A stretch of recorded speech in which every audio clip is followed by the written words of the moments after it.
ଯାହାକୁ ବୈଜ୍ଞାନିକ ମାନେ ହାସଲ କରିପାରୁନାହାନ୍ତି ତାହା ଭଗବାନଙ୍କ ନାମ ସ୍ମରଣ ଓ ପଠନରେ ପୂରଣ ହୋଇପାରୁଛି। ମନରେ ସେଭଳି ନିଷ୍ଠା ଓ ଏକାଗ୍ରତା ଦରକାର। ଏହି ଅମୃତବାଣୀକୁ ଥରେ ଶୁଣନ୍ତୁ, ତାହା ନିଶ୍ଚିନ୍ତ ଆପଣଙ୍କ କର୍ମକ୍ଷେତ୍ରରେ ସହାୟକ ହେବ ଓ ଉତ୍ତମ ଫଳ ପ୍ରାପ୍ତି ହେବ। ନମସ୍ତେ ଶ୍ରୋତାବୃନ୍ଦ, ମୁଁ ମାନସ। ଭଗବାନଙ୍କ କୃପାରୁ ଆପଣଙ୍କ ଜୀବନ ମଙ୍ଗଳମୟ ହେଉ, ଏତିକି ମୋର ଈଶ୍ୱରଙ୍କ ନିକଟରେ ପ୍ରାର୍ଥନା। ଆପଣ ନିଶ୍ଚୟ ମୋର କଥାବସ୍ତୁଟି ଶୁଣିବେ, ଲାଇକ୍ କରିବେ, ସବସ୍କ୍ରାଇବ୍ କରିବେ ଓ ଅନ୍ୟମାନଙ୍କୁ ସେୟାର କରିବେ। ଏ ଆଶା ମୁଁ ଆପଣଙ୍କ ପାଖରେ ରଖୁଛି। ଭଗବାନ ଗୀତାରେ କହିଛନ୍ତି, ନାହଂ ତିଷ୍ଠାମି ବୈକୁଣ୍ଠେ ଯୋଗିନା ହୃଦୟ ନଚ ମୋ ଭକ୍ତା ଯତ୍ର ଗାୟନ୍ତି ତତ୍ର ତିଷ୍ଠାମି ନାରଦ। ଭଗବାନ ବୈକୁଣ୍ଠରେ ନଥାନ୍ତି, ମୁନି ଋଷିମାନଙ୍କ ହୃଦୟରେ ନଥାନ୍ତି ଓ ଭକ୍ତମାନେ ଯେଉଁଠି ଯେଭଳି ଭାବରେ ଭକ୍ତିରେ ଡାକେ ସେଇଠି ଭଗବାନ ଉପସ୍ଥିତ ହୋଇଥାନ୍ତି।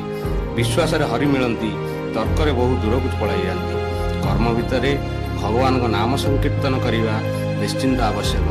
ଯଦି ଆମେ ମନୁଷ୍ୟ ହୋଇ ଭଗବାନଙ୍କ ନାମ ନ ନେଇ ବଞ୍ଚିବା, ତାହା ମୃତ ବ୍ୟକ୍ତିଙ୍କ ଭଳି ପ୍ରାୟ ସମାନ ହୋଇଯିବ। ତେଣୁ ଏ ବିଷୟରେ ମୁଁ ଗୋଟେ କ୍ଷୁଦ୍ର ଗଳ୍ପ ମାଧ୍ୟମରେ ଆପଣଙ୍କୁ ଜଣାଉଅଛି। ଦିନେ ବାପ ପୁଅକୁ ଧରି ସାଇକେଲରେ ବନ୍ଧୁ ଘରକୁ ନେଇକି ଯାଉଥିଲେ। ପିଲାଟି ଛୋଟ ଥିଲା। ସେ ବାଟରେ ଯିବା ସମୟରେ ଛୋଟ ପିଲାଟି ଏକ ଦୃଶ୍ୟ ଦେଖି ବାପାଙ୍କୁ ପଚାରିଲା, ବାପା, 4 ଜଣ ଲୋକ କଣ ଗୋଟେ ନେଇକି ଯାଉଛନ୍ତି?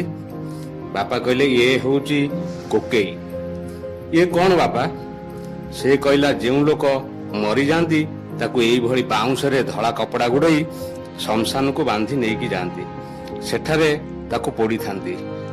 ବାପା ବାପା, ଏଭଳି ଯେଉଁ ଲୋକମାନେ ରାମ ନାମ ସତ୍ୟ ହେ, ହରି ନାମ ସତ୍ୟ ହେ କହୁଛନ୍ତି, କାହିଁକି ନା ଏହା ଦ୍ୱାରା ପାପ କର୍ମ କ୍ଷୟ ହୁଏ। ବାପା, ଯିଏ ଶୋଇଛି ଯାଉଛି ସିଏ ତ କାହିଁ କହୁନି? ବାପା କହିଲେ, ବୋକା, ସେ ପା ମରିଯାଇଛି, ସେ କେମିତି କହିବ? ପୁଅଟି କିଛି ନ କହି ଭାବି କହିଲା, ବାପା, ମଲା ଲୋକଟି ହରିନାମ କହିପାରିବ ନାହିଁ? ବାପା କହିଲେ, ନା, ମଲା ଲୋକ କେମିତି କହିବ ହରିନାମ? ସେ ବା ମରିଯାଇଛି। କିନ୍ତୁ ଆପଣ ତ କେବେ ହରିନାମ ଉଚ୍ଚାରଣ କରିପାରନ୍ତି ନାହିଁ। ବାପା, ଆପଣ ମୃତ ନା ଜୀବିତ? ପୁଅର ସେଇ ଛୋଟ କଥାଟି ବାପାଙ୍କୁ ଏକ ମହାନ ଶିକ୍ଷା ଦେଲା। ଖାଲି ଶାସ୍ତ୍ର ଅଧ୍ୟୟନ କରି ପଣ୍ଡିତ ଦେଖାଇ ନିଜର କର୍ମରେ